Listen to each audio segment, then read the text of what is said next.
My name is Liana, I'm 35, and I don't even know how to begin this without sounding dramatic. But I need to say it, just to hear it out loud, or to see it written somewhere, to make it real. I think I'm disappearing inside my own relationship. Ethan and I have been together for almost 11 years.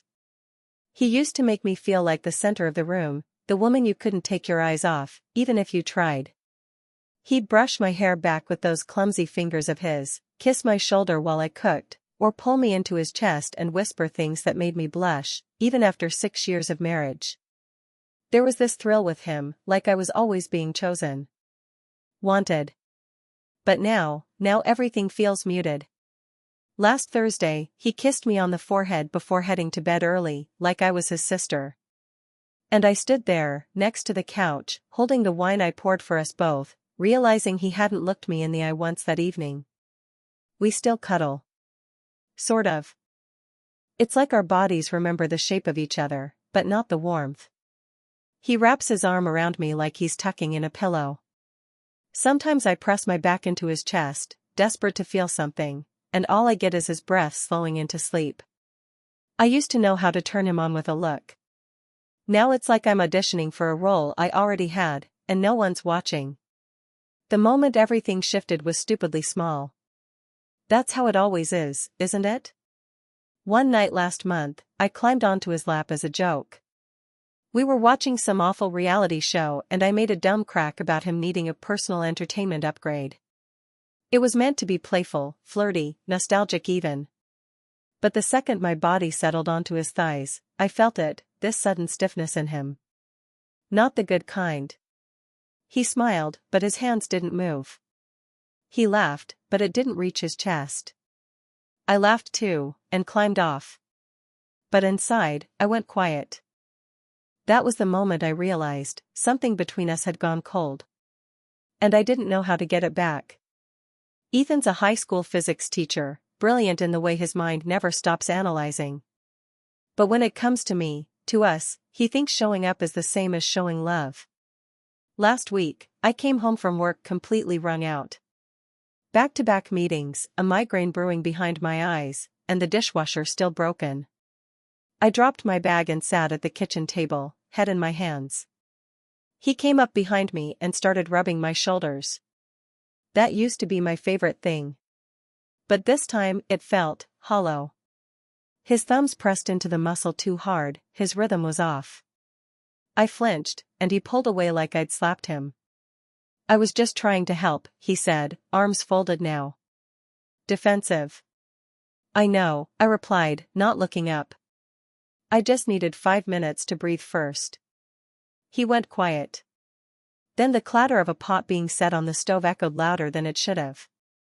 That's what it's like lately, we keep missing each other's signals. He wants to fix, not feel. I want to talk, not just be touched. But instead of saying what I mean, I swallow it, because bringing it up feels like starting a war I don't have the strength to fight. The irony is, Ethan probably thinks we're fine. He still kisses my neck when he walks by, still reaches for me in bed. But it's all muscle memory. A script. And the worst part? He doesn't even notice that I've stopped kissing back. Saturday morning. We were in the kitchen again, this time with the soft smell of coffee and sourdough toast in the air.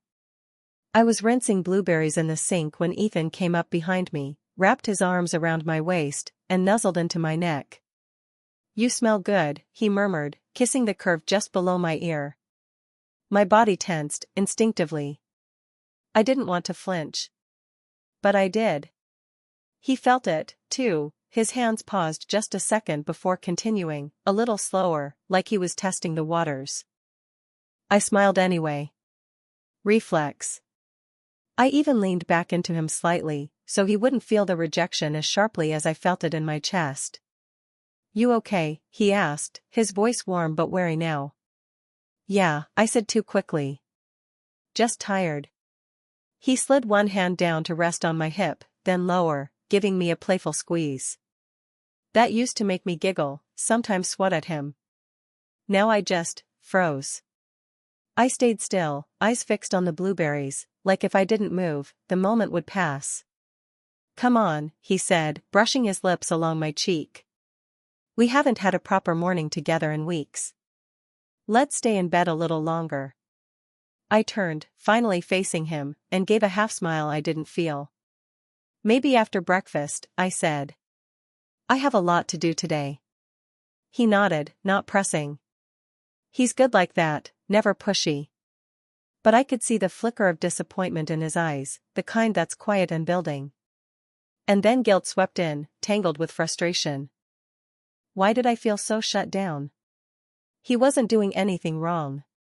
And yet, every touch felt like pressure. Every kiss felt like it was asking for something more than I had to give. In the quiet of my own head, a single thought rose up like steam from the sink: why does everything have to turn into sex? We were out to dinner, nothing fancy, just the little Italian place on 9th that Ethan knows I love. Candlelight, soft jazz humming from the speakers, the kind of night that used to make me feel lucky just to sit across from him. He reached for my hand across the table. I've been thinking, he said, voice low and hopeful. Maybe we should take a weekend trip. Just us. No work. No distractions. I knew what he meant. I knew what he wanted that trip to be about. And I broke. Ethan, I snapped, pulling my hand back too quickly. Do you think a change of location is going to fix everything? He blinked, stunned. I thought it might help. We haven't had time together and it's not about time. My voice cracked, louder than I meant it. A couple nearby glanced over. You keep trying to throw sex at the silence between us like it's a band-aid. But I feel like I'm vanishing. And you don't even see it. His face hardened. So now I'm the problem? No, I said, shaking my head, tears burning behind my eyes. No. It's not about blame. I sat on your lap 3 weeks ago trying to flirt, and you looked at me like I was a stranger. And now you want a weekend away like that didn't happen? Silence. He sat back in his chair, his jaw clenched. I don't know what to say to you anymore. The words hit like a door slamming. I nodded, staring at the candle between us. I felt my throat tighten, my vision blur. God, what am I doing? He was trying. He took me out. He reached for my hand. And I stabbed him with it. I couldn't meet his eyes. I just whispered, I'm sorry, though I wasn't even sure what I was apologizing for. Shame wrapped itself around me like a coat I couldn't take off. It's been 12 days since that dinner. We've fallen into a strange rhythm, polite, quiet, distant. Like roommates who shared a past neither of us wants to bring up. He doesn't touch me anymore. Not in anger, he's not cruel. But in that absence of touch, I feel everything. I watch him from across the living room as he grades papers in silence, the lines around his eyes a little deeper, the way his shoulders slump when he thinks I'm not looking. He's hurting too. And maybe that's what guts me the most. He used to hum when he cooked. Now he just stirs in silence. I miss him. Not just the physical stuff, I miss the inside of him. His goofy metaphors about atoms and love. The way he'd pull me into his lap with no warning and just hold me. How he used to reach for my hand under the table at family dinners like we had a secret. Now I can't even remember the last time we laughed. The guilt is thick, sticky. I know I've pushed him away, but I didn't mean to. I just didn't know how to say, I'm scared you don't want me anymore. So I stopped trying before it could hurt worse. Tonight, I stood in the doorway while he brushed his teeth, and for a second I almost said it. Everything. But the words dried up. He looked at me through the mirror. Gave a small smile. Then looked back down. And I stood there wondering if that was the last flicker of something, or the last flicker, period. I need to decide, do I fight for this? Or finally let it go? I found him asleep on the couch again. It was almost 2 a.m. The TV was still on, some sci-fi rerun flickering across his face. He had a blanket pulled halfway over him, legs bent awkwardly to fit. He looked peaceful in a way that broke me. I stood there for a long time, watching him. Remembering the nights we used to fall asleep tangled up like ivy.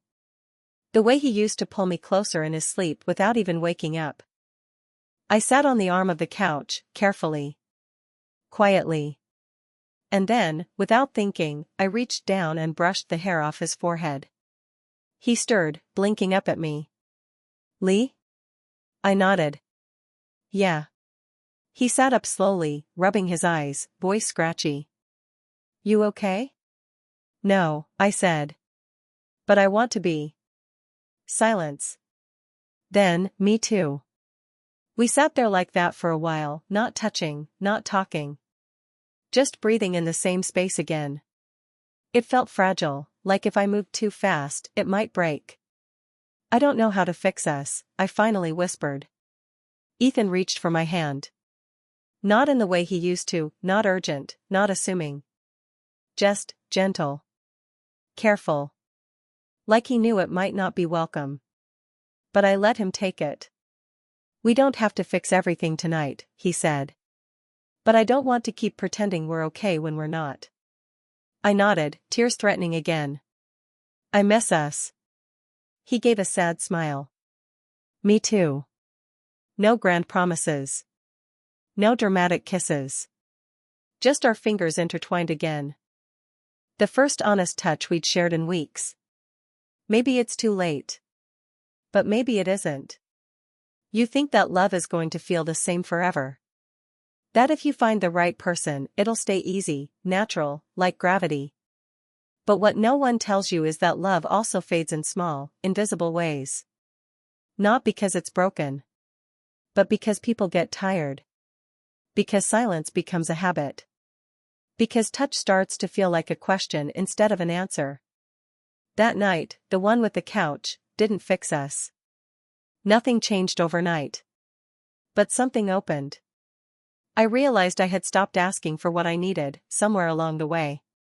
I was waiting for Ethan to read my mind, to guess at the ache I didn't have words for. I punished him for not knowing. And he pulled away for not being enough. We were both hurting. And both too scared to name it. What I've learned. Desire isn't just about touch. It's about being seen. Heard. Chosen, even after years of sharing a bed and paying bills and picking up each other's prescriptions. And I still don't know where we'll end up. We talk more now. Sometimes we cry. We take walks without our phones. We ask questions instead of making assumptions. We've learned how to touch without expectation. How to say I miss you without shame.